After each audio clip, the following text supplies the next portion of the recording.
I am Norma Mapansagonas. I belong to the Mandaya Indigenous community in Caraga, Davao Oriental, Mindanao, Philippines.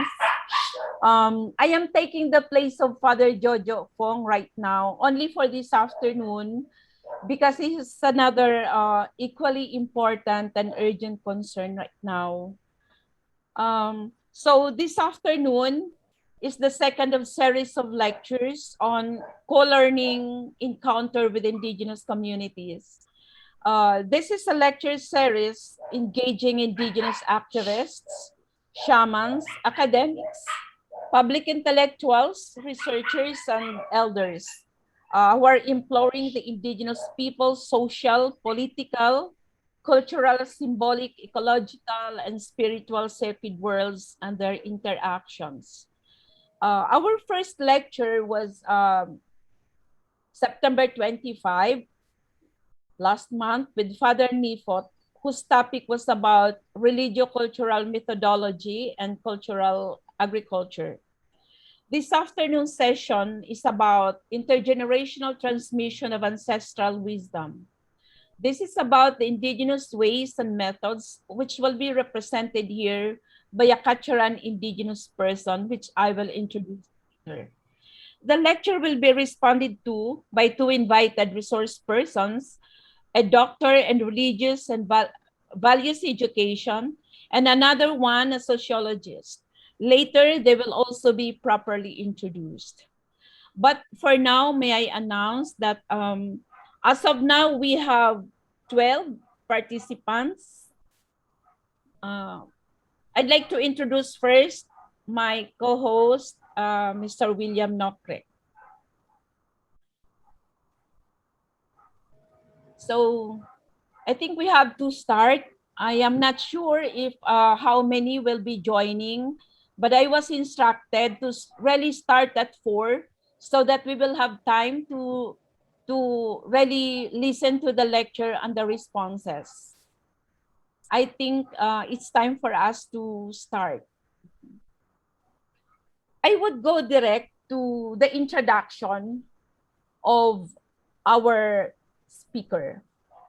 Our lecture this afternoon, our lecturer is herself a member of the Kacharan tribe in Balatok, Itogon, Benguet in northern Luzon, Philippines. She's the youngest of family of 6 siblings. She grew up imbibing the Kacharan wisdom through participation in the chuyas, the wedding celebrations, the sunga, a healing ritual conducted by a shaman called Monfoni. The regular apoys, when the young and older people come together at night to share stories and events about people in the community, and of course, the kanya ritual that involves animal sacrifice, feasting, and dancing. She worked as a science teacher and a pastoral worker. She also worked in a family life ministry in then vicariate of mountain provinces. She holds a bachelor degree in religious education, a Master of Arts in Pastoral Sociology, and PhD in Applied Cosmic Anthropology at the Asian Institute. Her doctoral dissertation is entitled Re-Enchanting the Rituals of Everyday Life, a Phenomenological Study. She teaches in the Master of Science in Education and team teaches also with other professors in Master of Science in Social Work, Master in Social Services and Development, and in the institutional interdisciplinary course subject, Philosophy of Commitment to Total Human Development, also at the Asian Social Institute. She offers many seminars using creative rituals, integrating traditional dance and music as a media of experience of the sacred. Her theme this afternoon is about intergenerational transmission of ancestral wisdom, indigenous ways, and Kacharan methods. Friends, ladies and gentlemen, please help me welcome Dr. Arlene Natocyad.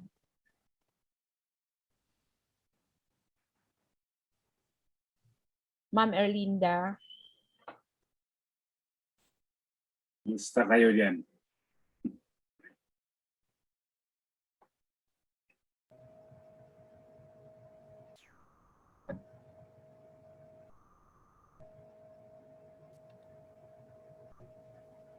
Okay, thank you for your kind introduction, Norma.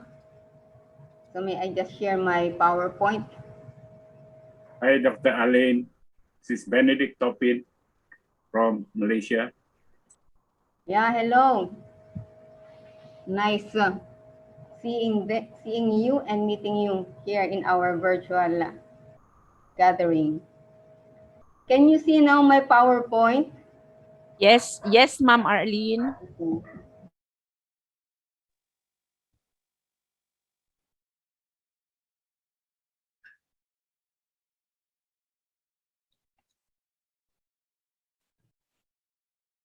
Oh.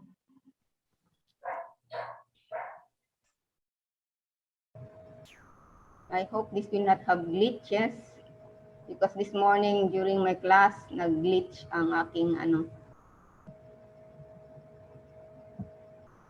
It's perfect, Ma'am Arlene. We can see it. Okay. So, how about my voice? Okay lang? Yes, it Okay is, naman. Ma'am. Okay. Very clear, very clear. Okay, thank you. So, this will be a storytelling. I will be telling stories about my experiences. So, in relation to maybe this topic assigned to me of the transmission of ancestral wisdom and indigenous ways of our ethno-linguistic group from Kadaklan.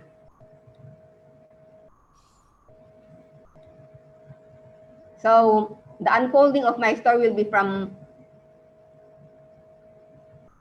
7, no, until the end, 6 parts, and then last one's conclusion. So my lineage and my awe and wonder as a child, losing the enchantment of old age beliefs and practices, questioning but integrating, reclaiming my indigenous roots and possibilities. So already mentioned earlier by Norma, I come from the Cordillera region. So this is for our friends. Maybe you have come over here to the Philippines. So this is our archipelago of the Philippines. And the red one there is the CAR. And to enlarge that, CAR has 246 provinces. And we are generally called from the Cordillera Igorots, no? So my forebears are the Igorots from the Cordillera region. So as people from the mountains, we have started to value our collective heritage, and many have accepted the name Igorot with pride. Although self-ascribed names such as Ifugao, Kalinga, Benguet, and Bontok are preferred. Or also more specifically, if they want their ethno-linguistic group, linguistic group, just like for me, for example, I always also introduce myself, I am from Kadaklan, or I am a Kacharan. So my parents have 2 roots or origins, no? One from the Ifugao side, from the Ginihon side. And they migrated, the ancestors migrated to Kadaklan. And the other side is from Sadanga side, also mountain province, and went to settle to Kadaklan. And there, they have, they grew in number and finally also had formed an ethno-linguistic group called Kacharan or Kadaklan for easier pronunciation. Because for us, we have CH, the D becomes CH, the B becomes F. So that's for our language, Kacharan. And so my parents tried to look for greener pasture and they migrated to Benguet. That's where I was born, particularly in Itogon. That's where I was born and raised. And so even from a different cultural group, they still have very rich cultural heritage also that I have imbibed, because I was born there and have grown there. And so I always say I have also grown my second roots from Benguet. So I was full of awe and wonder with the many things I have experienced in the community. In Benguet is usually known for their rituals in Kanyao. So doing rituals were very alive in this milieu where I was born and raised. So there was animal sacrifice, feasting, dancing, and what is the meat that is distributed for meal celebration. And then if you did not finish that, you cook that and bring it home. So that's what I like. When I have that share, then I bring it home, and then at home we cook it in different ways. So that's my awe and wonder. So though my parents left Kadaklan, they went to Benguet, but they did not leave their beliefs and practices. We were raised in Benguet with the natural resources, the rich vegetables and the produce of the Mother Earth, because my mother was very good in planting. She's doing a lot of farm work. Although my father was working also in the mines, but there we try to help in our small area of kaingin, where we plant our vegetables. So at home, our parents speak to us in Kadaklan, but we also respond to them in Ilocano, because we are in the nearby community of the Ilocos region and also Cagayan. So at least, even I was not born in Kadaklan, I know from hearing their way of communicating to us, I learned Kadaklan. Although not fluently, but I can speak Kadaklan. So there is also a point that I have experienced at home, especially when relatives come from Kadaklan and visit us, and they really love sharing stories. So it is a practice in Kadaklan where the young and old people come together at night to share stories and events about the people and the community. And through this apoy, at home, it was my means of listening or virtually visiting Kadaklan, my hometown. And also my parents, especially my mother, loved to have this because it was their means of being updated with what is happening in Kadaklan. So with those stories that I have also heard during this apoys, I have learned that rice is harvested twice a year in Kadaklan.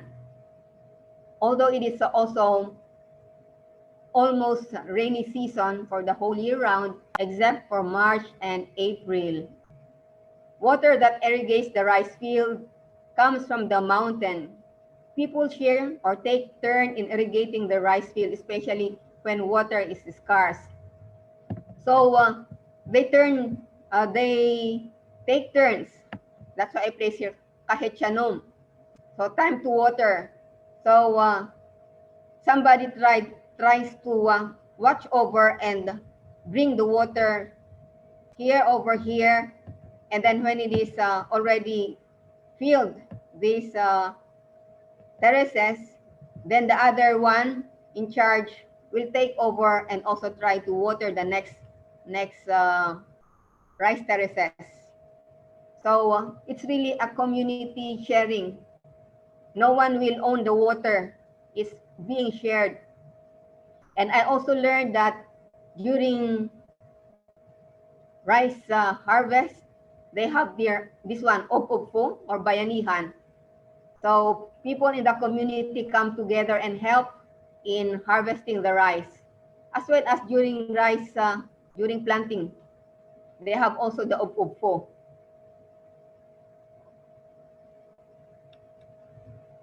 And at home, I have tasted and saw how our delicacy, the delicacy of the Cordillera, pinikpikan. So it's slowly, the chicken is slowly killed. That's why we hear killing me softly. So the chicken is heated gently, sometimes also harshly, until the chicken dies. So there is the blood is not no, it's kept within the body. And after the killing me softly, the chicken is singed or burned, and then after that cleaned, and then sliced, and and boiled. No other ingredients, because as they say, if there are other ingredients, it will be like tinola. So with other ingredients like vegetables. But for genuine pinikpikan, it will be pure. So just boiled with salt. And what I have observed at home is that before being sliced into pieces, my father will try to cut open and then see the bile, the connection of the bile and the liver. And there's a prayer and reading the omen. So if the bile is good, then it's giving a good sign that this is the preparation or the intention of the ritual is good. I also learned how to prepare rice wine from my childhood experience. So as I assisted my mother preparing homemade rice wine. So from the yeast, homemade yeast, the bubud, it says here, or in our dialect, we call it tinoktok. So after cooking the rice, steamed rice, either white rice or brown or violet or black rice. So after steaming, then the yeast or the bubud tried being powderized, then mix it over the rice, and then mix it, and then cover it with the banana leaves. Then after some time, the fermentation takes place. And if this is fermented, they place it in the jar. And then before it is shared for drinking, another elder, so in my experience, my father or an elder who knows how to pray, giving thanksgiving and blessing back to Mother Earth, he prays over the wine and tries to pour it over Mother Earth after praying. Then it will be shared afterwards to the people around or who are there participating in the meal celebration. So that's my experience. So rituals experience at home when I was child, also additional experience like the sunga. My sister, I heard that, or I observed that she was in and out of the hospital, and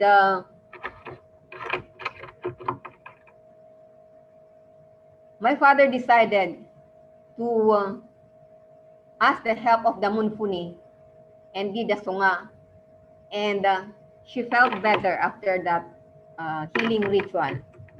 And another ritual that I have experienced at home was the kupuko. So it was done after the burial of my grandfather, the uncle of my mother.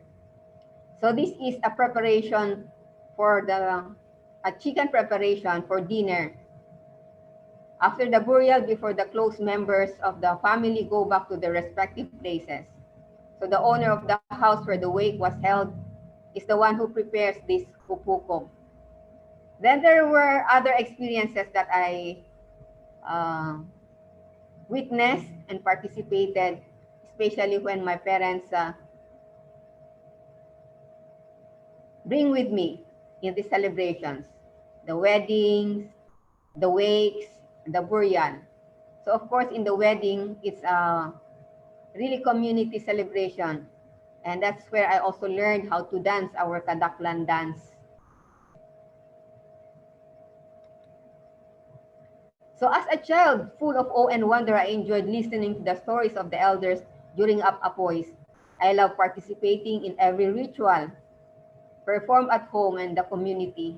These experiences contributed to my appreciation as well as recognition of the importance of ritual.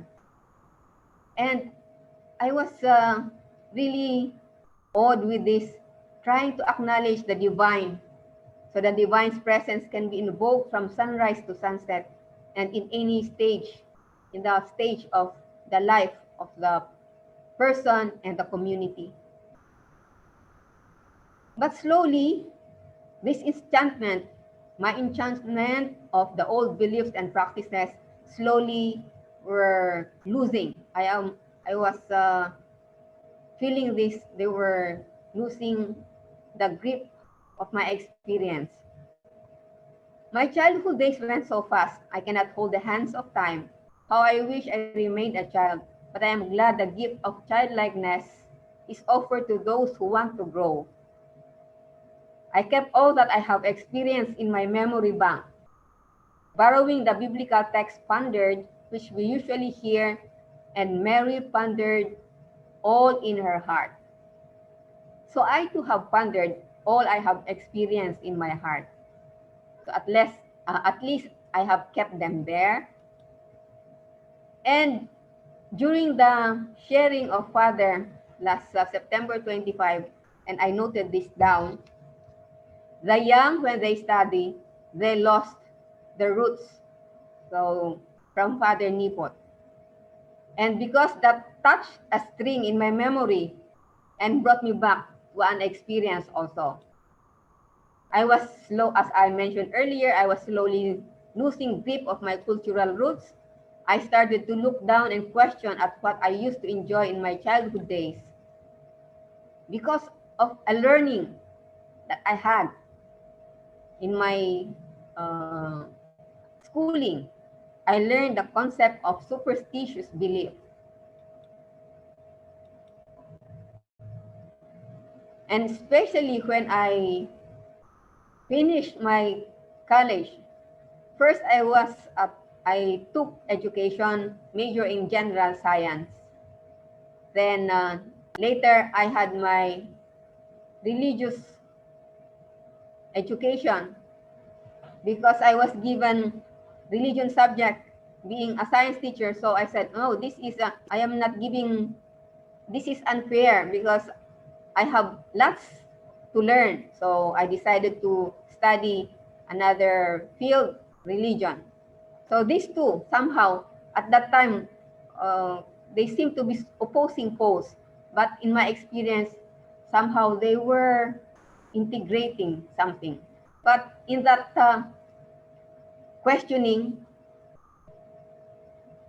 whatever science and religion cannot explain is dismissed as superstitions. So with that questioning also, other experiences came into play. And while I was finishing my religious education, I was so excited to go home towards the end of May, of 1985. And but when I went home, my father was very sick. And just 2 days being with him, he died peacefully. So I place here death of a father and friend. And during the second day of his wake, I felt sick, and I just tried to stay in bed. Although my consciousness or awareness was in the other room where the wake was, I hear people praying and chanting. And there were also people coming in and out in my room, and old folks prayed. They were as though talking to my father and asking him, please help your youngest child get well. And after their prayer, I was lulled to sleep and woke up in the morning as if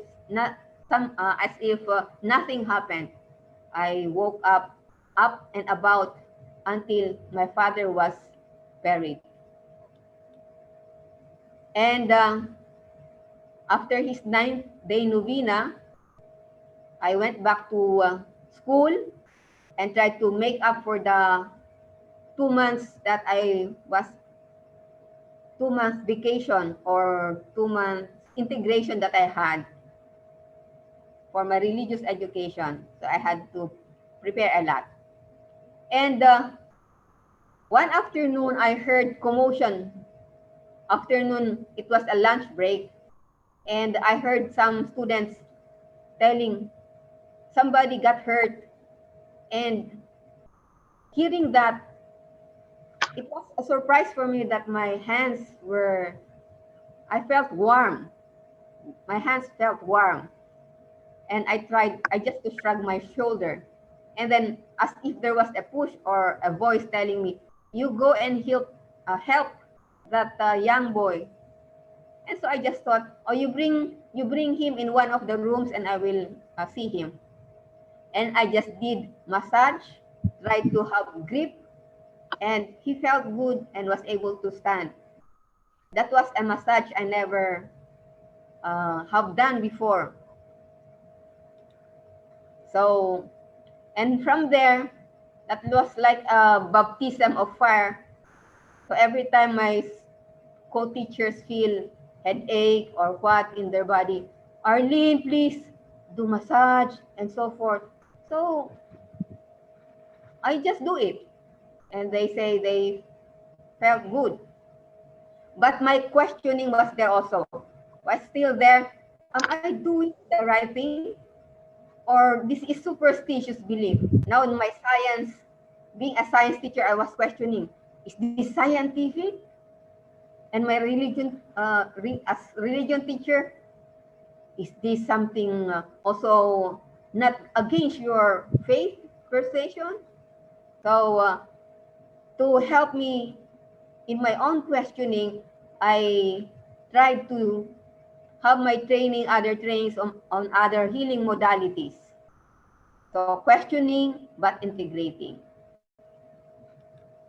So as science and religion teacher, in my experience, they were interplaying, complementing one another. So though I have that question, is the paradigm I am embarking acceptable? Then, from my teaching, experience, I stopped or left teaching and went to pastoral work. That's why I was able to have that pastoral experience at the Vicariate of Montañosa when it was still one. But now it's divided into three. Now, Vicariate of Bontoc, Lagawe, Tabuk, and now the Diocese of Baguio. So from there, from the highlands, I went to the lowlands. Because during the division, we were asked, those who want to stay can stay, those who want to find other opportunities, then they can go. So at that time, I was offered work here in Manila. And I grabbed that and started another story. Because it was an office work, I was bored. I was looking for my pastoral work. But then a creative idea came in my memory about going back to school. I heard ASI so often from my former coordinator in the family life.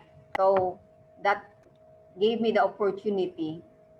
And in my study, especially when you are about to finish, you have to finish a research work. And we were equipped with phenomenology, something that is very close to my heart. It's not so far from what I have experienced with trying to look into one's lived experiences. And so this was maybe providential in my search and in my questioning. So it allowed me to be more conscious and be reflective. And the first research that I had was trying to look back with my experience. So about a revisit of my own experience of Indigenous healing with the community at home and my personal experience. And my questioning also was still there. I wanted to be answered, to get an answer. And another would be some comments that I hear. Are these Indigenous healers pagans? And these are hurting comments, no? Because I saw them so very dedicated in their work of healing people. And they have that gift from since time immemorial up to the present, that also try to help communities and people in their sickness and or in their pain.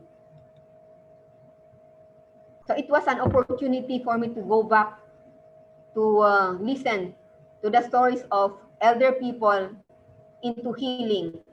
So I had the opportunity to go to Benguet and hear the story of Juan Hilot, Ifugao, two Mumbakis in Mountain Province, Mansipok and Munfuni, and in Kalinga, Manchajawak and Ihilot.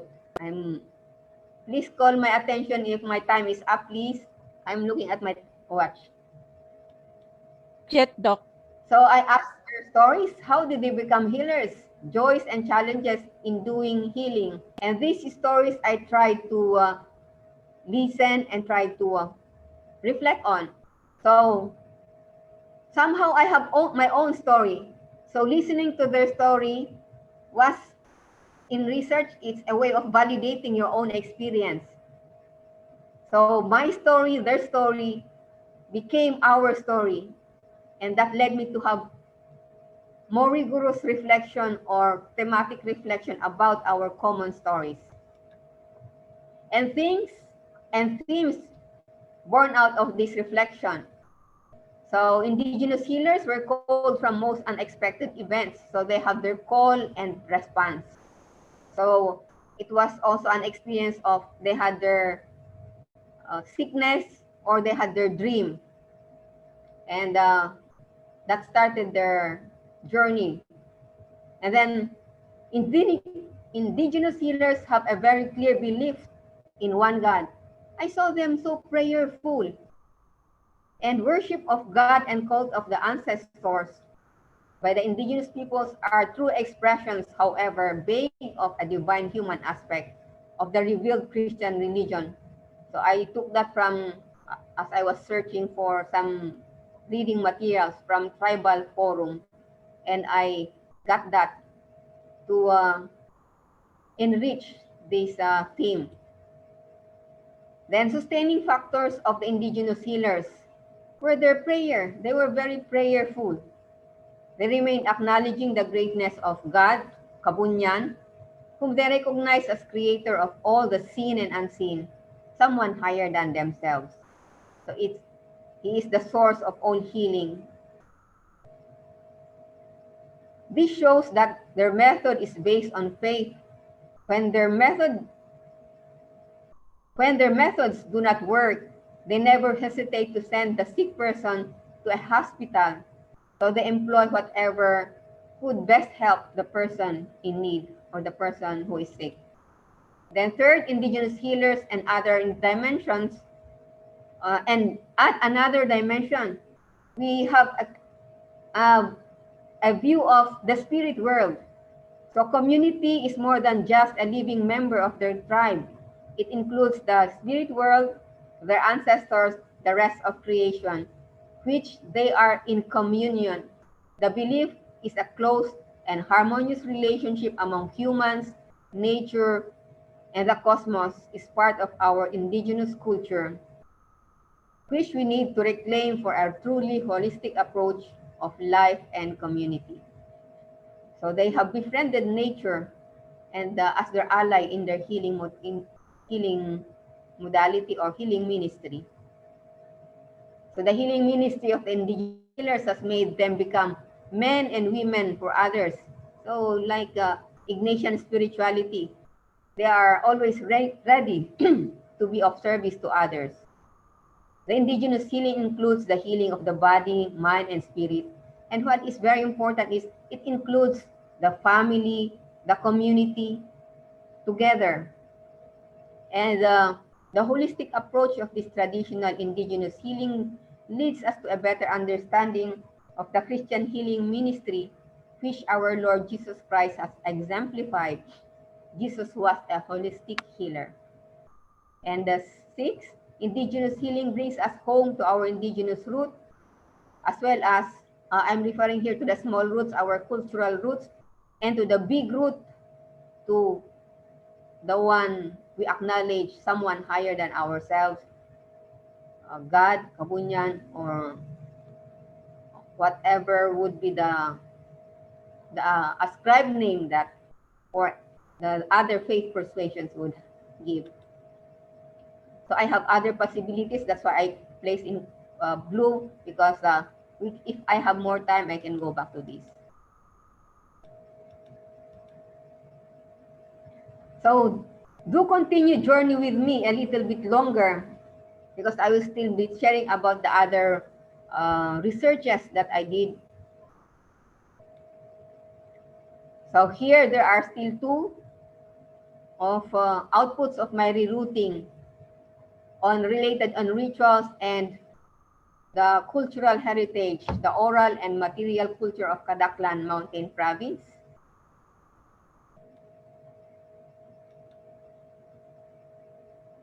So academically, I have learned this phenomenology, but going to the ground, from the ground, I applied our way of listening of stories from people. So the apoy. So I still employed the apoy when I tried to collect their stories. So storytelling remains one of the most powerful ways of giving cultures and peoples a sense of history, identity, and destiny. It is from these stories that different generations meet each other in the transfer of cultural wealth, given and received in special contexts and situations. So stories keep us connected with those that had gone before us and will truly link with those who will come after us. So gathering this, I went back again to my hometown and tried to ask the help.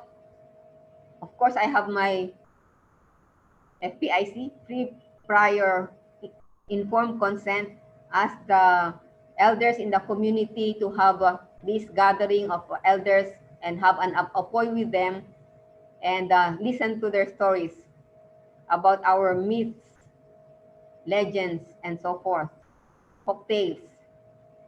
And I had this published as a legacy to the younger generations of my tribe, that they become proud of our culture and respect, and that culture that respects and sustains Mother Earth. And during that time, the mother tongue was also being used in Step Ed or K to 12, no? And there, from the stories, I try to have these maybe implications in this rich cultural heritage that I saw. On sustainability, I have found out that myths, legends, and folktales serve to naturally keep people from overexploiting natural resources by way of stories that discourage them from going in certain sites that are sensitive ecologically, such as the field, mountains, and rivers. Thus, the revival of myths, legends, and folktales of ethnic groups occupying a certain region or territory can help bring about this sound resources management and stewardship, thereby contributing to the pursuit of sustainable lifestyle.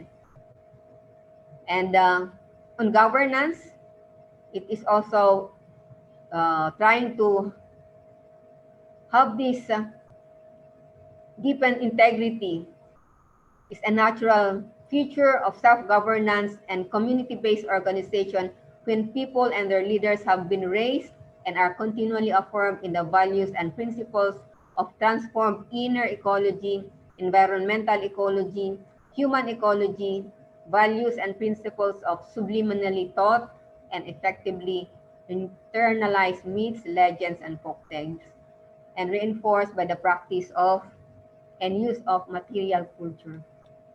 And the third one, on eco-spirituality, it was found out in my listening to the stories that human beings find fulfillment in feeling and actually experiencing their intimate connections and relationship with creation, starting with their immediate natural environment and leading to appreciation of the vast universe. Many people who have been experiencing this speak of the ultimate satisfaction, especially with their connection with someone, with a supreme being. So I have other maybe points also, but I would like to have this, although I have colored it in blue, meaning to say I can pass it or try to skip it. The stories from our cultural heritage reveal that as individuals, families, and as communities, they feel and actually experience their intimate connections and relationship with one another. So that's what I have also read earlier. But relating it to number 84 of Laudato Si, it validates what I have, this part of my reflection. The entire material universe speaks of God's love, God's boundless affection for us, soil, water, mountains, everything is as it were a caress of God. Going back to these places is a chance to recover something of their true selves. And I hope that would be recovered in our consciousness. So I will leave that. Then the other one is the enchantment with rituals. Again, this brought me back home and had more up a voice with the elders, because I had in mind, well, if these elders will go to the next life, then we will have no chance reclaiming or having or gathering these stories. And I had also a fun experience while I was having these encounters. Somebody asked me, "Oh, Arlene, why are you coming back here trying to gather all these old age stories and so forth? You have been educated and so forth. And why are you still coming back and listening to these stories?" And I just smiled. And I told this person and also the people around, well, this will help us, especially for our young generation, to remember the rich cultural heritage, because we will not know, or we will not have our elders long with us. And they just kept quiet and looked at me. And so I continued still inviting people for the appointment. And another story, occasion of stories were also held here in ASI.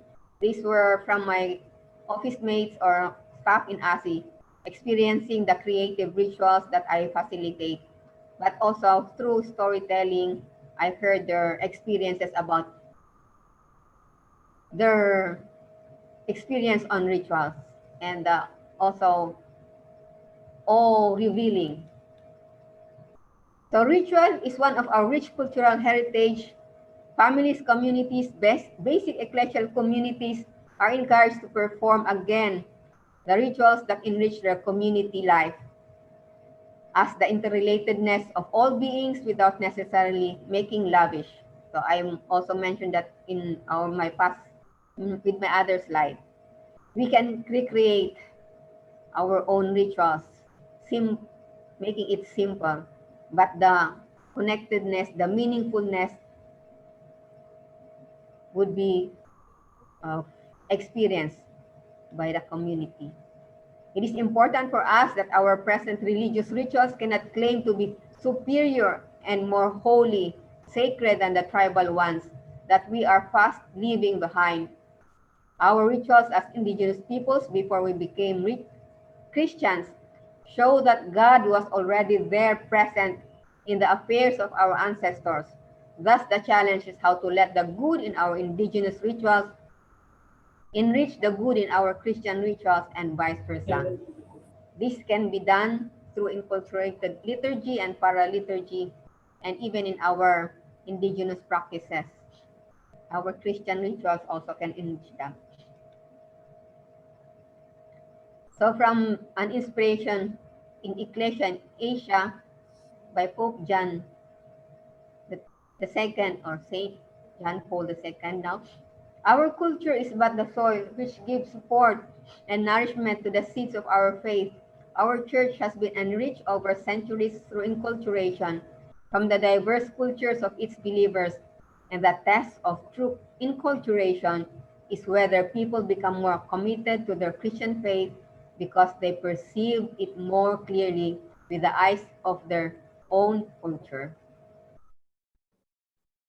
And another, from Ursula King in her book Spirit of Life, she quoted Teilhard de Chardin. After 2 centuries of passionate struggles, neither science nor faith discrediting its adversary. On the contrary, it becomes obvious that neither can develop normally without the other, and the reason is simple. The same life animates both. So they try to outdo one another, but they cannot, because they have to work together and enrich one another. And that's what I have experienced being a religion and science teacher. I did not experience science and faith as mutually opposing. They were complementing each other. There is the marriage of sense and soul, borrowing from Ken Wilber. So this made me add this third element, the enriching interplay, which was mentioned by Pope Paul II in Ecclesia in Asia, which is none other than the culture. Faith and religion are expressed within the milieu of people who carry within them their cultural heritage, therefore, to enrich a given ritual. So the interplay. So religion, culture, and science. So again, these two dimensions or two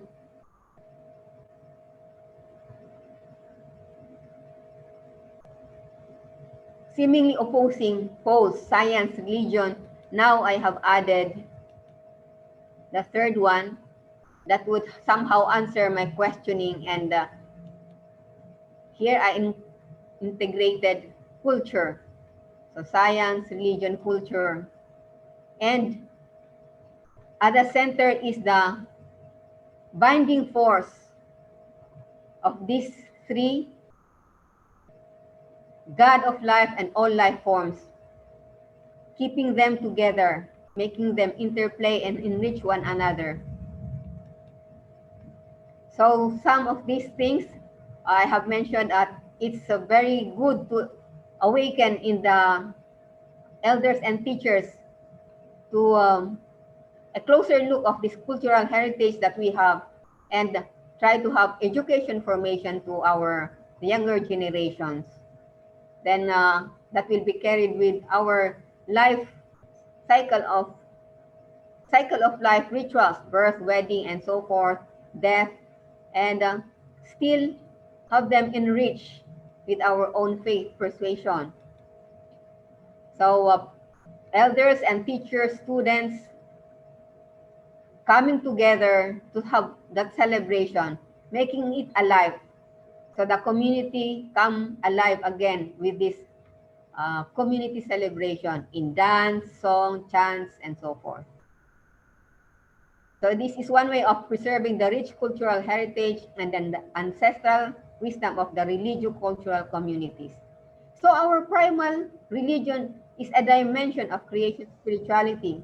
Thus, in no way, it doesn't go against any religious beliefs we follow at present. In fact, there is great need for us to have an education formation in the ways we look at our own cultural heritage, particularly the sacred rituals, that our religious rituals are not in any way superior, as I mentioned also. And so this is a challenge of the interplay. As I have observed and experienced by my, also in with those who have experienced creative rituals, it has deepened their own way of looking at things, widened their own perspective. So they, the myopic, trying to say to judge this as this is pagan or what, for them it's already an eye-opening that, yeah, we can do this in our own simple rituals. And then for Catholics, since I became more conscious of doing the sacred rituals, I have a transformed way of looking at the Eucharistic celebration.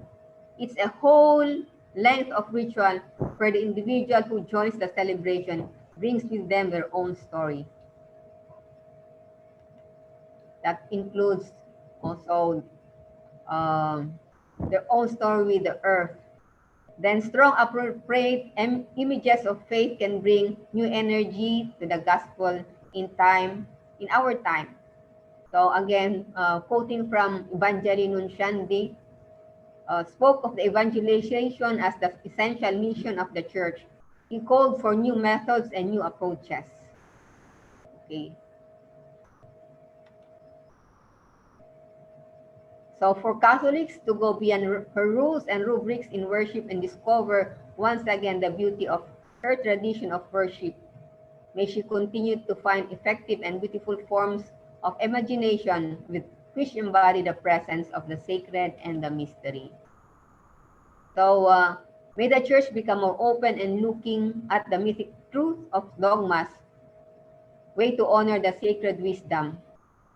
So for the ritual expression of mystery is an expression of our most fundamental human condition, our universal resonance of our archetype. And of course, talking about experiences again, that's this is also very good in integrating interfaith activities so that we'll be able to have a closer look and warmer exchange with other faith persuasion. And for the cultural environment and development workers, more sacred rituals to interfaith activities, or yeah. And for families to start sustaining their family with and community affair rituals, starting also at home. So it is a ritual that the community heals itself and brings forth gifts from everyone to celebrate and let go. And one friend mentioned about there is something that is also missing now in family meals. So kanya-kanya, they try to have their own meal, not having that one family meal because everybody's tried to be glued with their computer.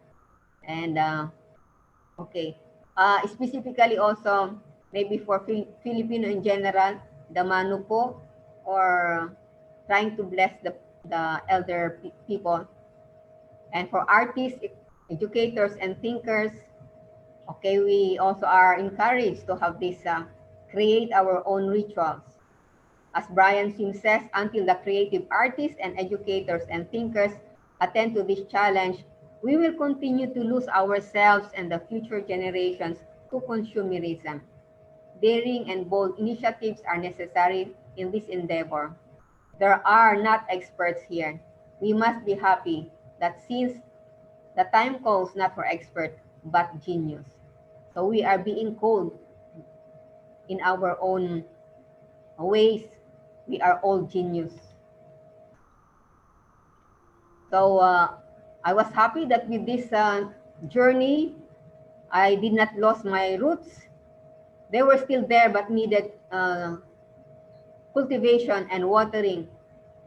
And these are the one I shared you are evidence of my reclaiming my roots and rerouting, and especially for apo and storytelling that sustains family and community bonding. Our value systems are passed from one generation to the other. And conclusion, my dear genius indigenous listeners and fellow earth sojourners, I hope that I have contributed some wisdom to Asian school. I try to put it and read it verbatim. I hope I have contributed some wisdom to Asian school of wisdom that can inspire all of us to learn and teach our ancestral wisdom to the upcoming generations. Only personal immersion in the experiences of our immemorial ritual celebrations and other um, cultural heritage that we have can our generation of wisdom keepers teach the ancestral wisdom that all life forms and the earth are sacred because our common home is spirited by the presence of the creator spirit, ancestral spirits, nature spirit. This ancestral wisdom, once embodied and personified by our religious cultural communities, will become inner power to respond to the healing of the earth and our common home. Thank you. Thank you, Dr. Nati. Thank you so much for listening. I exceeded. Yeah. Yeah. Thank you for bringing us to your life, to your community, and for the entire journey that we had with you this afternoon. Um, we have two persons to respond, but I am not seeing the other one. At least for now, I see no name from the list of Father Jojo. But this time, I'm going to call on our first responder. Uh, she is Dr. Natividad Pagadot, also of Cordillera, Northern Philippines. She's also a member of the Indigenous community from Ifugao Province. She graduated from St. Louis University of Baguio City, but earned her master's degree on education and guidance counseling at St. Mary's University in Nueva Vizcaya. Her master's degree is on religious studies, major in scriptures at Mary Hill School of Theology in Manila. And her doctorate education is major in religious and values education at De La Salle University. Her postgraduate studies is also about catechesis at the Mother of Life Center in Novaliches, Quezon City. And she's a retired professor on theology and religious education at De La Salle University. And she has just also retired from the Episcopal Commission on Biblical Apostolate in the Philippines, where she worked for 9 years. And right now, she is into her mission as Bible coordinator, Catholic Biblical Federation in Southeast Asia sub-region, and council member of the United Bible Studies Societies, rather. Please help me welcome Dr. Natividad Pagadot.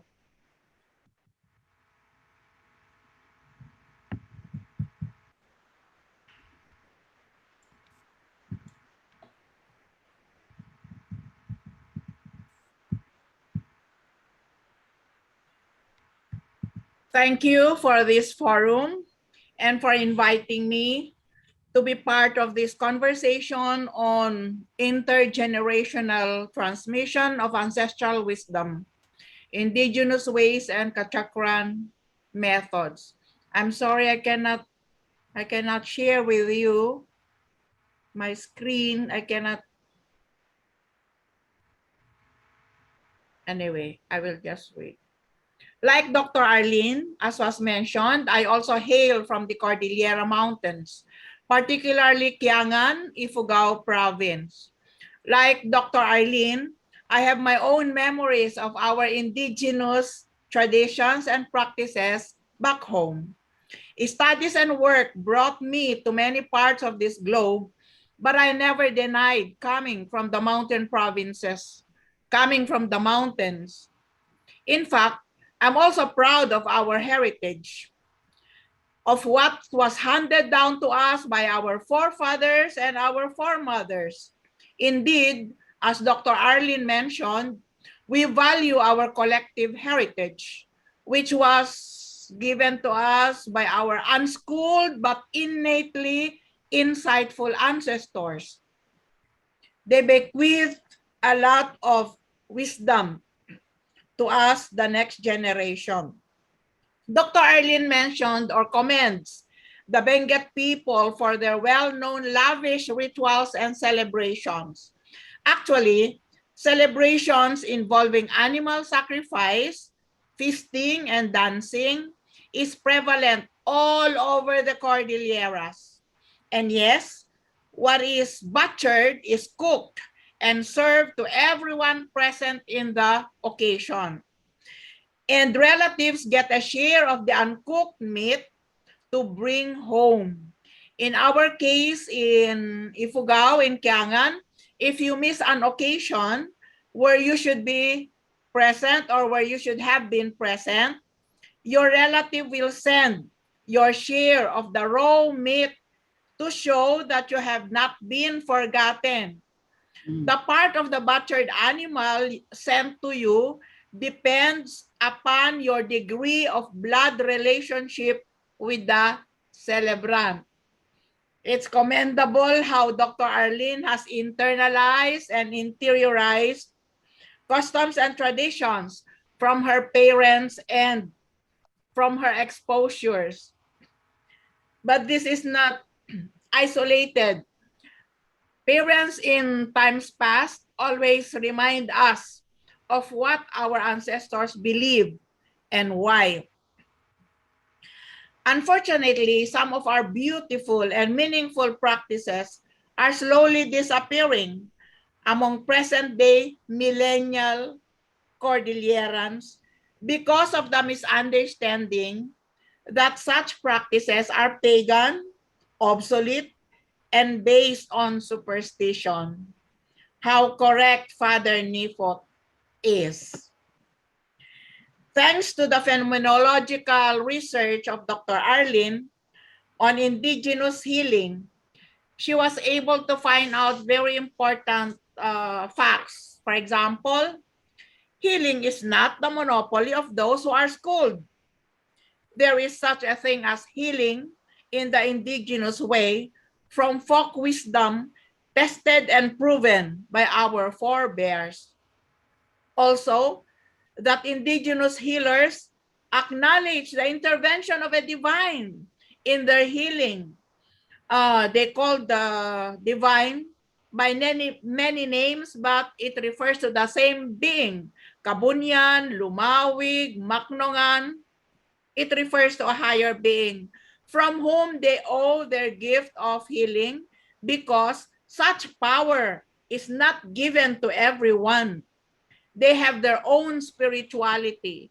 And that is why for me, as an indigenous person, it's very, very unfair to be giving judgments from the outside, from outsiders. I mean, you are not part of the culture and you are giving judgments with regards to the practices of a group of people.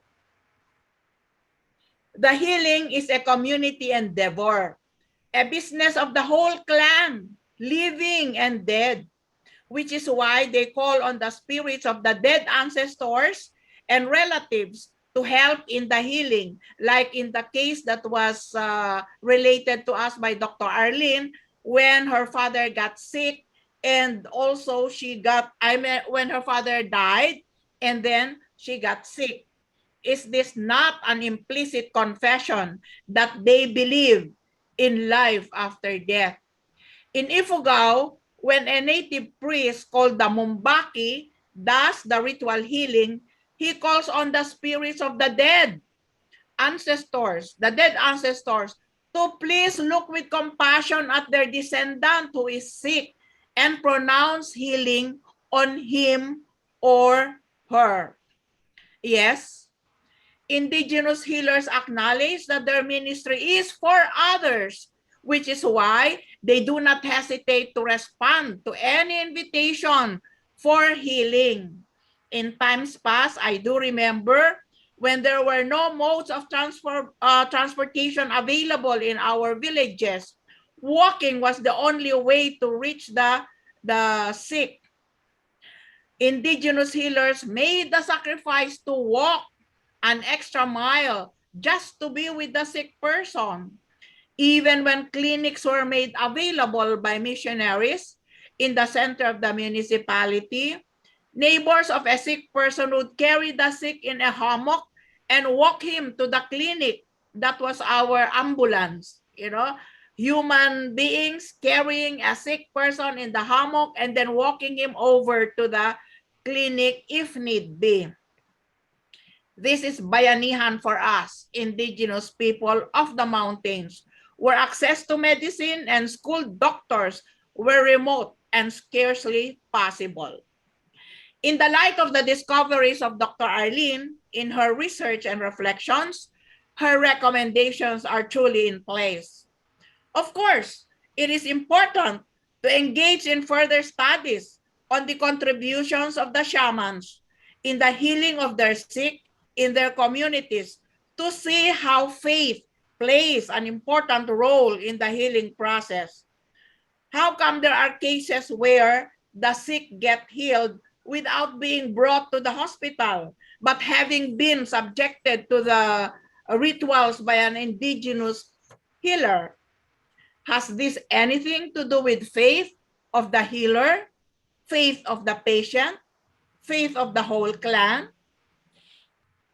Also, indigenous people, because of their attachment to nature, particularly plants, trees, animals, they have an innate knowledge on how to deal with certain sicknesses and pains, which could be used if welcomed by the medical experts for healing. For example, my father has been sick for a number of years with regards to a wound that he had on his leg.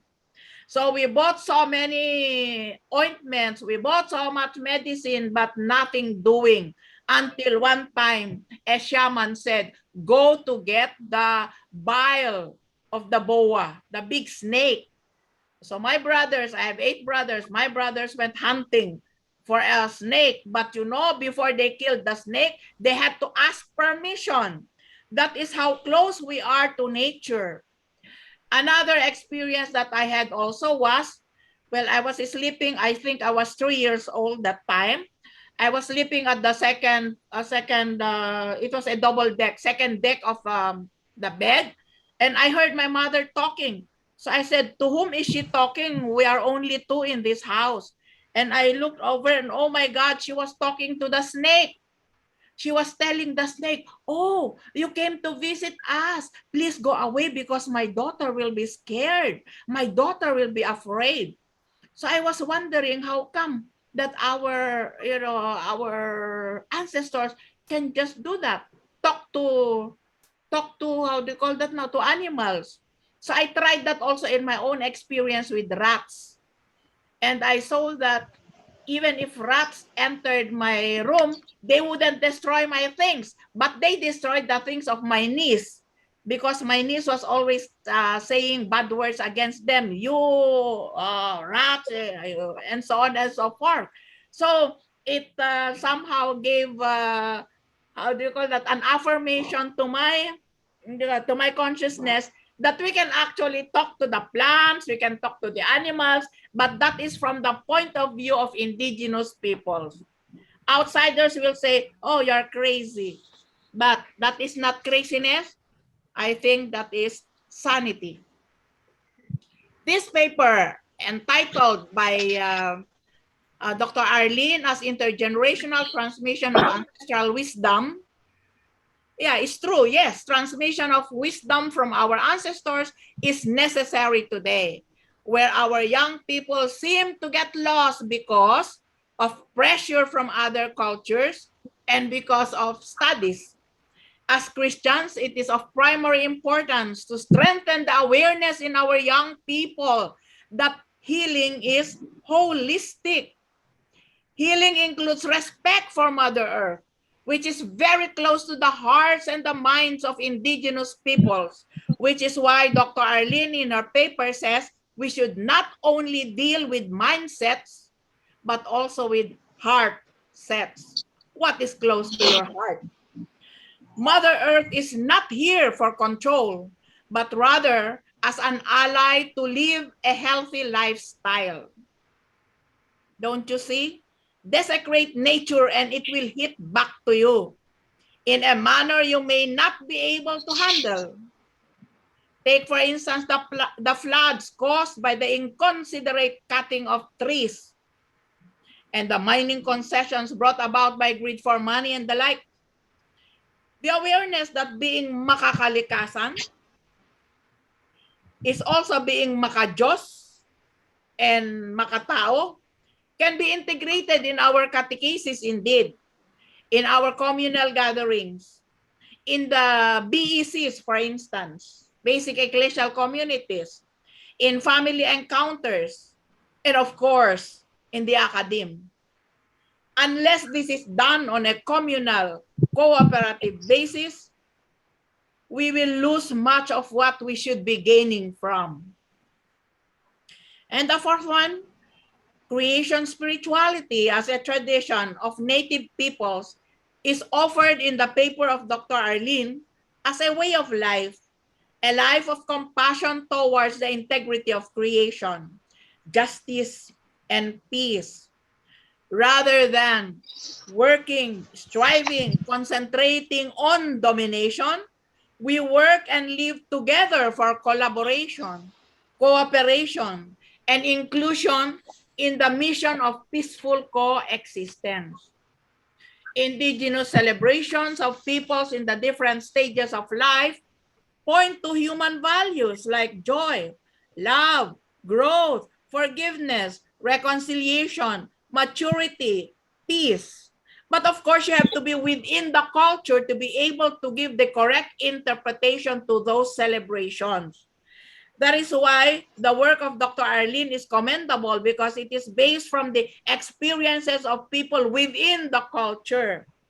It is a sad fact that we, now that we are educated, it's only now that we are starting researches like this, because in the past, the missionaries were the ones giving the interpretations, and that is why customs like the baki, you know, the baki or the kanyao that Dr. Arlene mentioned earlier, it was seen with disdain. And yet, in the Gospel of Matthew, we have there the the pronouncement of the peoples from generation to generation, and that is what the baki is all about. The Baki would mention our ancestors even until the 16th generation, asking them, pleading them to please cure their sick grandchild.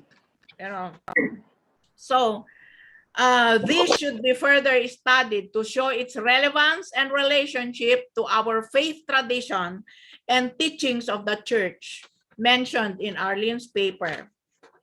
The challenges put forward for elders and teachers, the Catholic Church, Christians and faith persuasions, cultural, environmental, and development workers, families, artists, educators, and all of us, is a call for unity to journey together with an open mind to see with our eyes and our hearts the wealth that has been bequeathed to us by our ancestors, to see the wisdom in these traditions, appreciate them, celebrate them creatively, and pass this on to the next generations for them to savor and benefit from.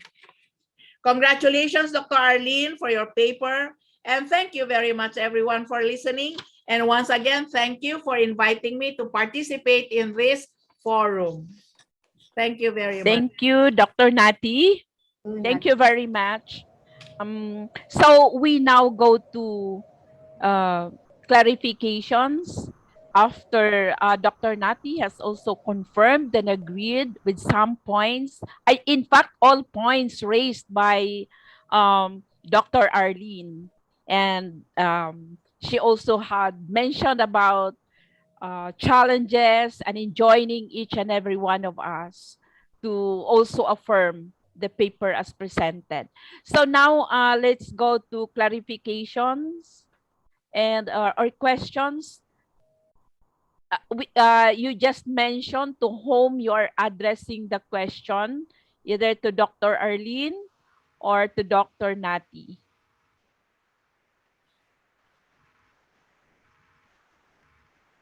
Hi, good afternoon, everyone. I would like to respond to Dr. Arlene's ecological spirituality concept. I am Benedict Topin from Sabah, Malaysia, and I am an alumni of ASI. Can you hear me? Yeah. Yes, we can. It's very interesting that in our place in Sabah, of course, Dr. Arlene is Kadaklan, and I belong to the Kadazan Dusun community. And in my studies of the indigenous shamans here, we call Babalian. I think in southern Philippines, they call Babaylan. Yes, it's true. There I am is from southern a Philippines. particular concept of us being an ecological being composed of 7 spiritualities. Part of us is spirit of the earth, part of us is spirit of the air, atmosphere, part of us is spirit of the waters, spirit of the plants, spirit of the animal, ancestors, and of course, the divinity within us, which we call Diwato. And I believe in Philippines, they call it Diwata. Yes.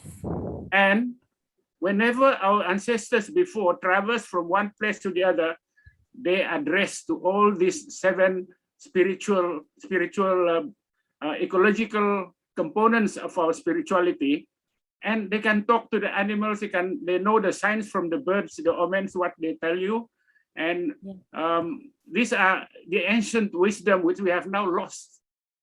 And I think this is very timely that we have this Asian School of Wisdom. We have to regain all these things.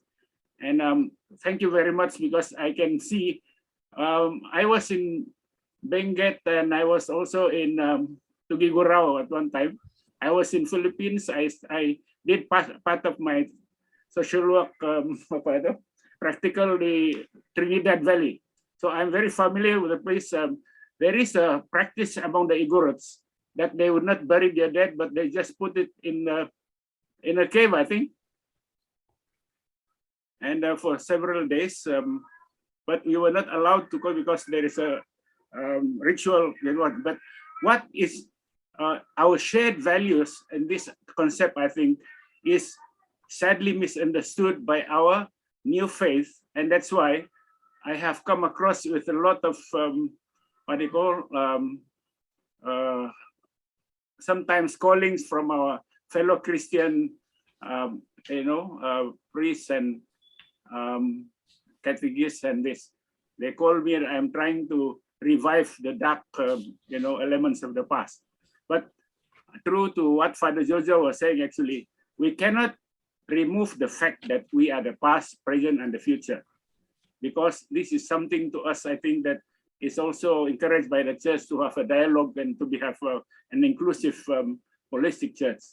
The teachings of our Babaylan here, the Babaylan, is that honor the upper world as our father, the earth as our mother, fellow beings as our like ourselves, and the living beings on earth, seen and unseen, as our relatives. So whenever we hear that one, I don't think there is anything wrong in that particular commandments from the Babalian group and things like that. But that what do you call? Just now the view was what do you call? Done by Dr. Nati, I think, said, who are we actually to judge from outside? Because most of the outsiders are the ones that are judging us to say, oh, this is craps, and also you must leave this one because this is non-Christian, and you are, so this is the sad thing, because it prevents other people from working together, from having a real dialogue in the sense with our church.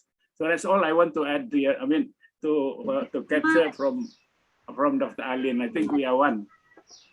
Yeah, of course, we are one in spirit. Thank you. Thank you, Dr. Topin. I am from Southern Philippines. I'm so happy to hear words related to our culture also, the Balyan and the Diwata. Sorry, let's say, just to add some more, I'm very pleased also because I went to Mount Apo, and then we were in, I think in one place now, there is a school of Babaylan there, I understand, in one particular place there. I saw them, I shared with them the, what they call, practice of the blood sacrifice of chicken. And if the Southern Philippines call their sacred mountain Apo, to us, which is grandfather, we call our sacred Mount Kinabalu Aki. Aki for us is grandpa. So the similarities is so such that, of course, the origin of the Southern Filipino, the Lumads, I think one of those things they say they come from the main island of Borneo before. Yes. Diwata is Diwata. Thank also. you. Thank you, Dr. Topin. I was told that Father Nifot is here. Good afternoon, Father. I'll visit the chat. I saw the comment of Dr. Santorn that the spirit of ancestor manifests in form of snake. In their own country, they call it Chauti and Tai. Doc Santorn, do you want to add to that?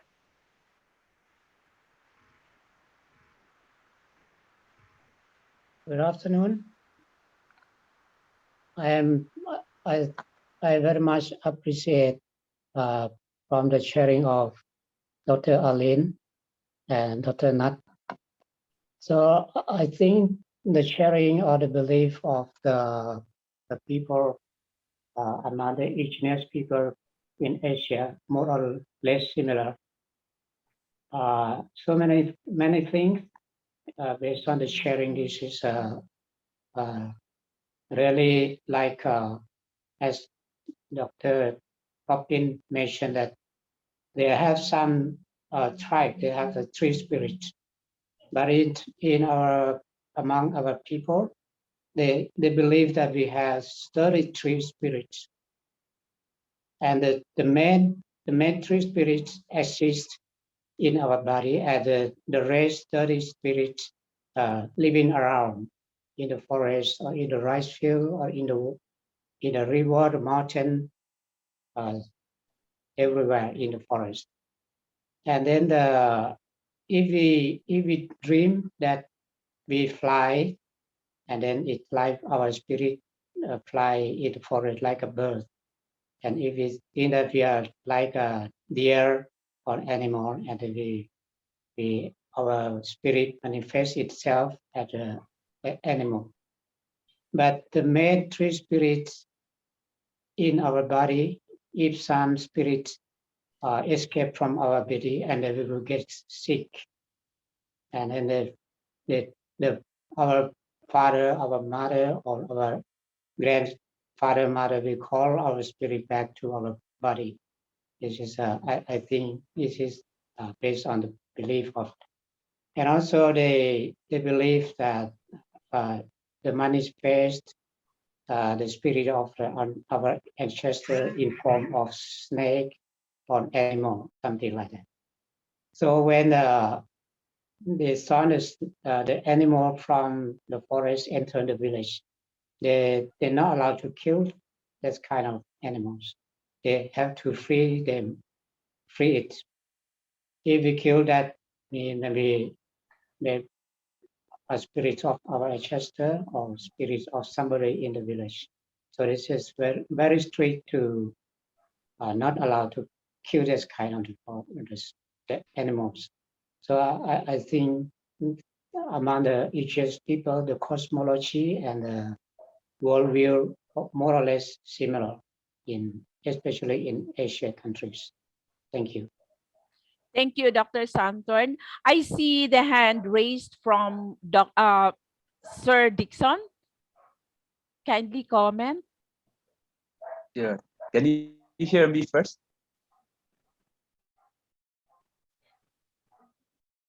Can you hear me or not? Yeah, we can. We can Oh, you hear can. you. Okay.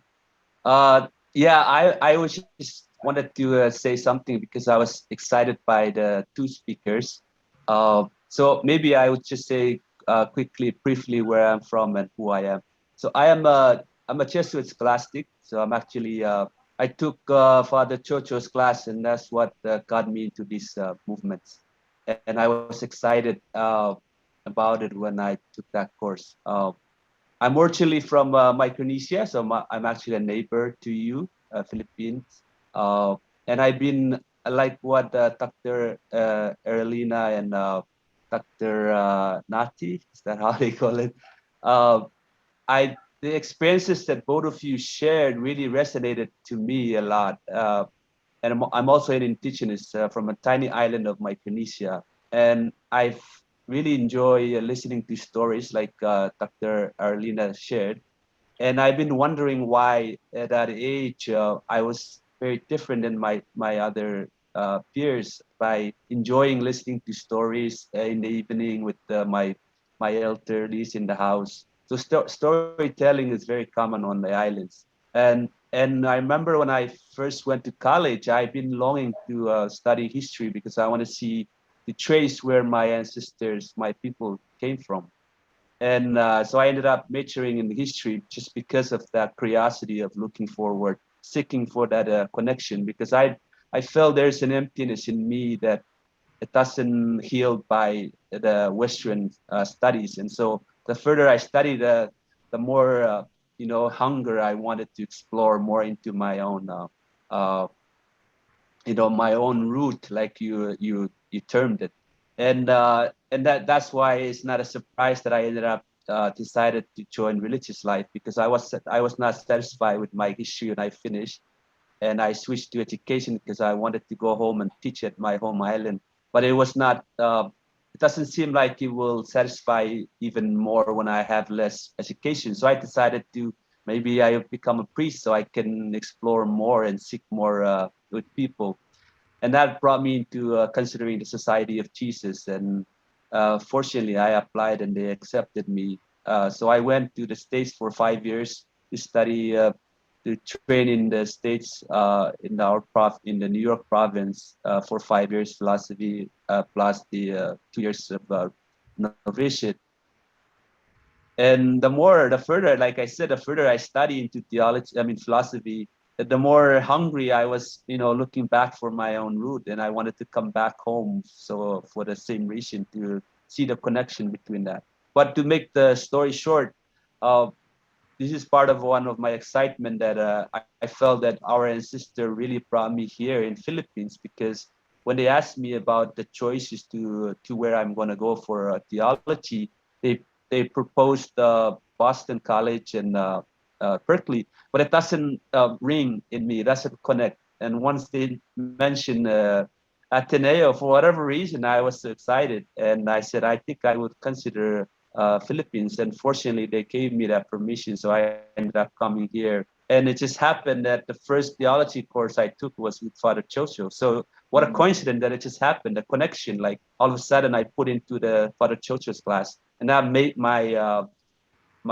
desire even more heated and lighted. And I felt like my ancestor was just saying, "This is where you're supposed to be," and I felt really at home right now. So I guess I'm just commenting on how I was excited to listen to both of you, and especially how enthusiastic coming out from you, Dr. Nati. It was just so enlightening to listen to you, how you're just so proud of the Indigenous. So I'm like that. I'm so proud of my own Indigenous as well.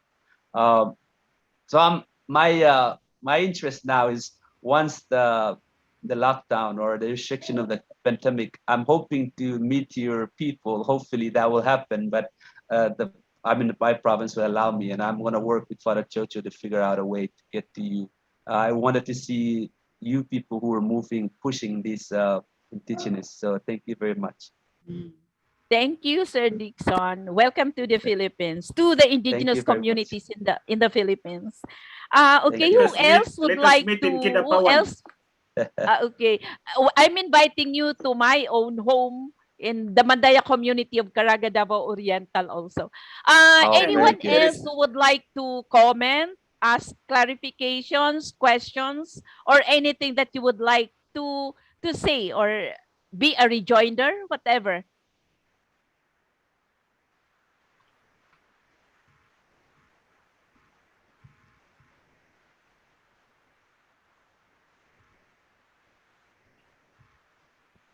I think I'm not seeing anyone raising a hand or wanting to comment. We still have 24 people in the room from the 21 when rather 29 when we started. Who else would like to clarify? We still have 30 minutes.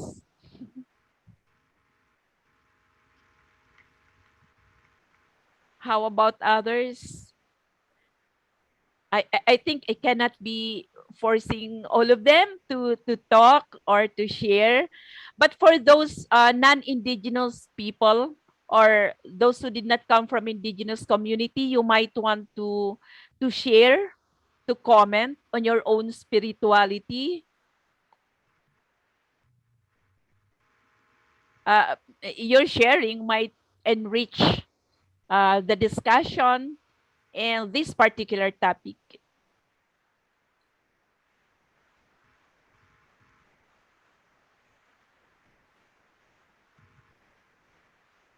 There's a message from the chat. Thank you, Gina. I really felt it's from Sir Dixon also. And from Bridget Jan. Thanks, ma'am. I really enjoyed and gathered the new information as well and see a lot of similarity. Thank you for that. If I am not seeing anyone raising a hand, yes, Doc Nati. Yeah, just for enrichment. We know in our theology classes that before any missionary entered any location for that matter, that God was already there. God preceded the missionaries. And therefore, our ancestors had their own spirituality that should be further studied so that it could be appreciated. Because even in the Philippines right now, sometimes we feel, how do you call that?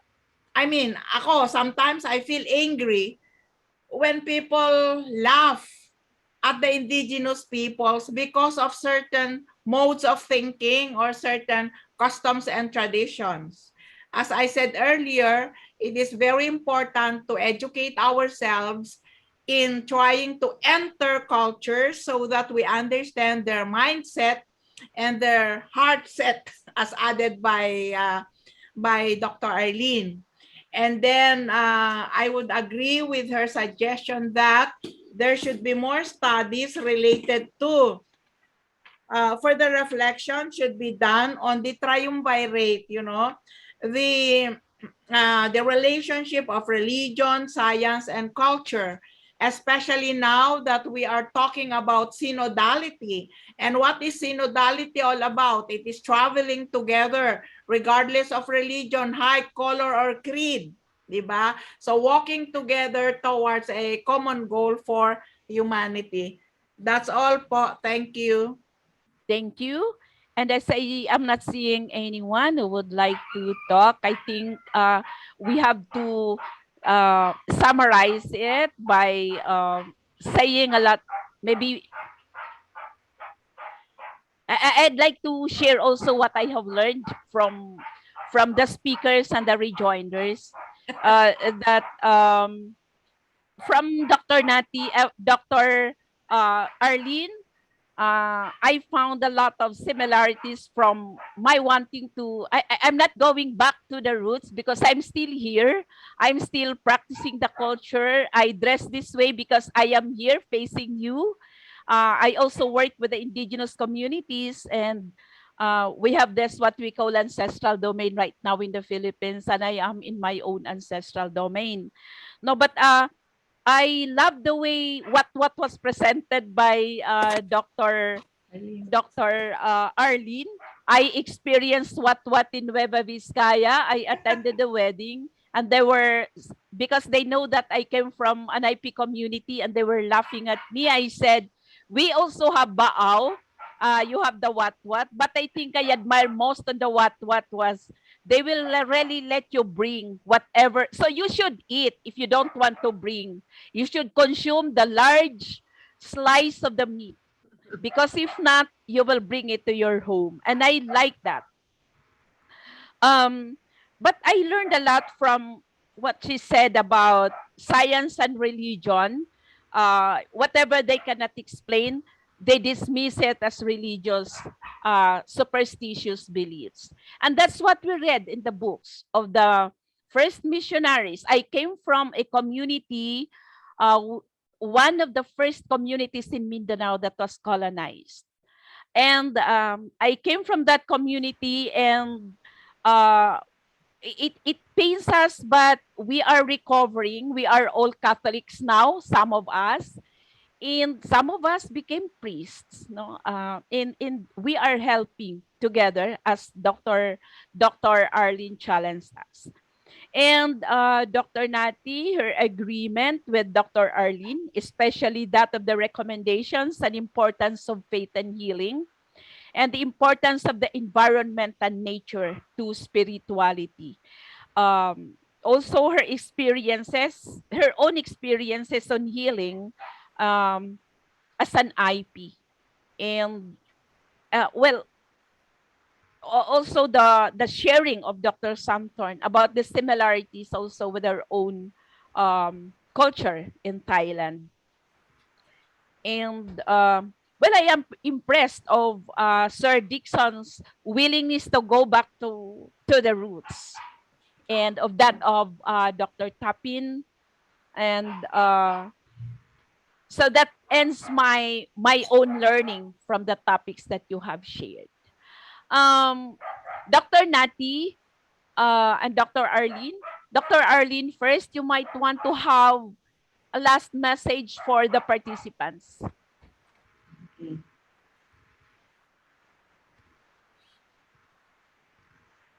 I have mentioned it maybe partly in my sharing, but this desire really to have a closer look, especially if we have somehow left our place, and we really need to go back and have a closer look of our own identity, our own culture, so that we will be refreshed and we will be able to somehow defend in a way that when we hear people, as Dr. Nati mentioned, if people from outside would have a wrong way of commenting or giving some the way they see things, we will be able to share to them or answer them in a way that it is open, and we learn in the same space, not really trying to say, well, we are better than you, but at least in a way that this is a learning space. So this is what we are, and this is how you see us. So learn from us, and as we also learn from you. So maybe listening to what the outsiders are telling us is also a way for us to listen, so that we will also look at our own in a way that, why are they telling this. So both sides, that inclusivity of sharing and learning, so that we will journey together. As also mentioned earlier about the synodality. So that's really enriching. It's not excluding one another and appreciating one another's innate giftedness, because we have been enriched by our ancestors. So we will not shrug them off, but really look with more appreciation about these things. As a newcomer, for example, if you are a millennial, for a challenge for the millennial, they have to really dig the roots and then understand. Thank you. Thank you, Mom. Before Mom Nati, I'd like to read a message from the chat box from Bridget Jan. Thank you, Mom. I really enjoyed and gathered new information, as well as see a lot of similarity in India too. Another one, again from Bridget Jan, the Spirit led, leads, and will continue to lead. And it is left to us Christians to understand and share the mystery of Spirit, the Spirit of the past, in the present, and in the future, with regard to Christian understanding as revealed to mankind in the Holy Scripture, the traditions as well as culture and beliefs across the world. Thank you, Sir Bridget Jan. Parting words from Ma'am Nati. Well, I would like to congratulate you, Ma'am, for initiating dialogues like this. It is really very enriching. And I thank all the participants for coming in, because it shows your interest with regards to indigenous practices. It looks like all of us belong somehow to indigenous tribes. Let us never be ashamed of our past, who we are, because we have a great contribution to humankind. There are insights present in indigenous peoples, which people from the city and people from the urban areas never had to experience. So we are proud of that. So mine is that of commendation for you, Ma'am, and those organizers, and also for all attendees. Let us continue our journey together. Thank you, Ma'am. In behalf of Asian School of Wisdom, represented by Father Nifot and Father Jojo, is the one who asked me to take his place for only today, because there will be series of more series of lecture in the near future. He's going to announce that in our mails. And so in behalf of them, I'd like to thank each and every one. Thank you also, Will, for hosting, helping us. And I don't know if Father Nifot is still here. We would love to hear a word from Father Nifot if he is still around. Okay, I stay from the starting point already. Yeah. First of all, I really appreciate your sharing, the two doctors. There was so many questions in 1980s when we are working with our ethnic people, and we share in the national level in Thailand. And there was a question, oh, now the cultures of the people is lost because we are so developed.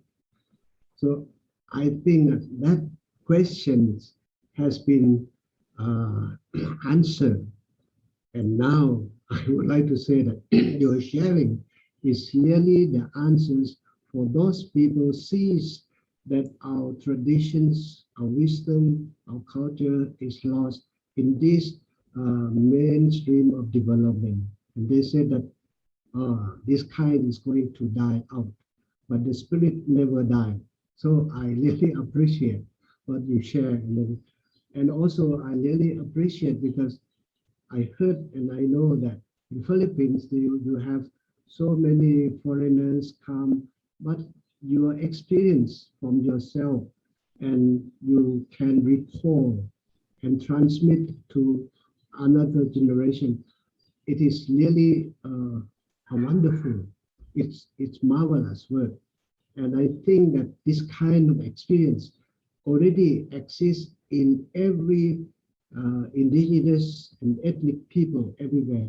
And if each one have really listened and learned, and then they really will be proud of what we are doing, because this is something that we are going to give to those who are in mainstream of development, because that value system of spirituality has been disenchantment, and that's why crisis is going on in with the earth, climate change, I think because of this thing. So it coming back, not coming back, but the spirit is blooming because of your sharing. So I really appreciate, and I think that this way that the spirit is spreading and spreading, and this is really the spirit of God. The spirit is going to empower the people from marginalized. I don't care of those who are really explained to us, but we as the people, when we appreciate our wisdom, and that is going to be proud and empower of our people. And the young generation also, they will appreciate, and they are going to continue their heritage in their generation. So thank you so much. And I think that is the time now, the time. And I think that the Pope was saying that the Pope is really insists on sensus fidelium, the faith, the instinct faith of the people. And that is the faith of the Indigenous. And the church has to do theology there. He called it locus theologicus. So the church had to enter into that instinct of faith and do theology from the people, from the bottom up. And that is so important. So I think synodality is this process of listening from the sensus fidei and doing what we call locus theologicus, and that is really a time that the Pope was asking us to do it.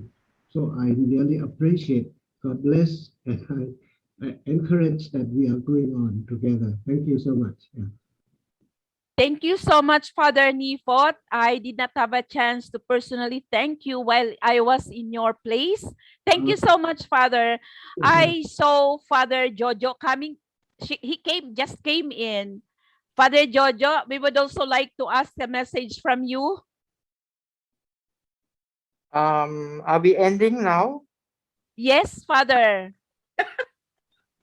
I just saw Father Nifot, so I called him to say something. Yeah, I just want to thank Dr. Arlene and Dr. Nati for giving us time, and we apologize to Professor Stan from the MSU, and we unfortunately he's not able to join us to respond. No? I think what the Pope is initiating in terms of walking with the people in terms of the different dioceses throughout the world is a historic initiative. No, actually, it is really part of the spirit of Vatican II, and it's very much the spirit of our indigenous people. The elders, in terms of the women and men elders who are, and then the healers, the mystics, the sages, the wisdom figures, they always walk, with the entire village. But they don't walk only with the humans. They also walk with the ancestors. They also walk with nature. They also walk with the Creator.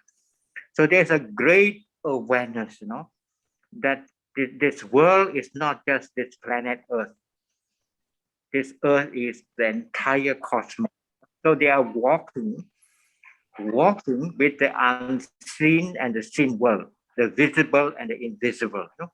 They are walking with the entire cosmos because the cosmos is the home of the Creator.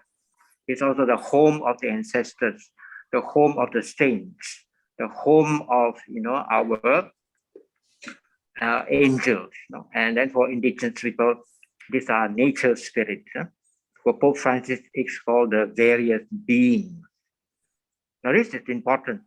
So I think this notion that Dr. Arlene and those of us who walk with indigenous people and those of us who are indigenous people, we realize that our walking is never alone. We are together in communion with the entire cosmos, with the seen and the unseen, with the human and the plants and the water and the air. Now that is the kind of walking that we are talking about. We are walking interconnectedly. We are all interdependent. Now that kind of walking is not just in the physical sense. It's really an entire cosmos, the entire earth, all the beings, all the human beings. We are walking together. Walking to where? To actually a new earth, a new heaven, a new creation. All things will be new. All things will be new. New because of this God who makes things new for us, who makes us new. So in other words, the newness is always there. Newness, always there to surprise us, to rejuvenate us, to give us strength, to give us energy, new motivation, new horizon, new meaning. And now the new meaning that we are actually looking at is knowledge is not power. Wisdom is power. And that wisdom is God, that wisdom is the Creator, that wisdom is those ancestors who are with us. The wisdom is all those God has created, they have life in them.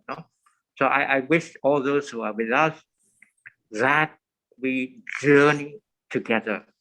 We are never walking alone. Thank you. God bless. Thank you, Father Jojo. I have thanked everyone in your name and in the name of Father Nifot. But since I saw Father Nifot and I saw you also came in, so I asked you for a message. I have actually ended it with the parting words of the two speakers. The activity is great. The participation is great, and there were reactions, positive reactions from the participants. Yeah, you can just, since you just entrusted this to me for an hour and a half or two, so I'd like to report to you. Maybe the two speakers can help me report to you that the activity gone so well. Thank you, Father. Thank you, everyone. Unless you have something to say, we would like to ask you, Father, to please end. We did not start with a prayer, and it's God's blessing that you are here. If you can also help us end this with a prayer. Blessing. So, yes. Maybe I will ask Father Nifot as an Father elder Nifot, yes. to give us a Okay. Father Nifot. Just this morning we have ordained, the bishop ordained new priest.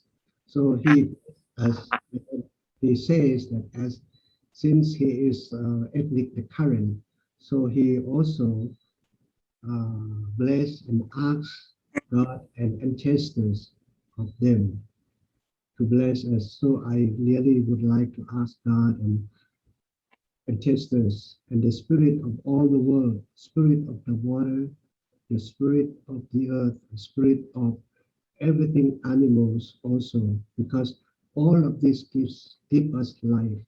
So we really thank all creatures that God is created and give life to us.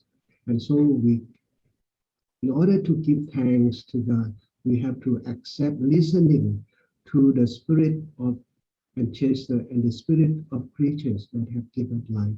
And so we are going to participate that blessing with, we are also creatures, so we will be in the earth communities and the spirit of the earth and cosmos.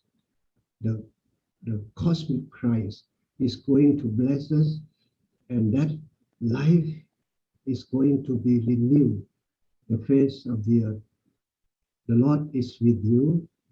And with you And also. also with you. Bless us, Also with Father, and the Son, and the Holy Spirit. Bless us Amen. all. Amen. Thank you, Father. Okay, thank you. Thank you, Dr. Nati and Dr. Arlene. Thank you also for that invitation. Thank you, It's a Doctor. Thank you. Maraming salamat. experience of Thank a you, lifetime. everyone, all who attended. Thank you very much. Hi, Dr. Santorn. Thank you.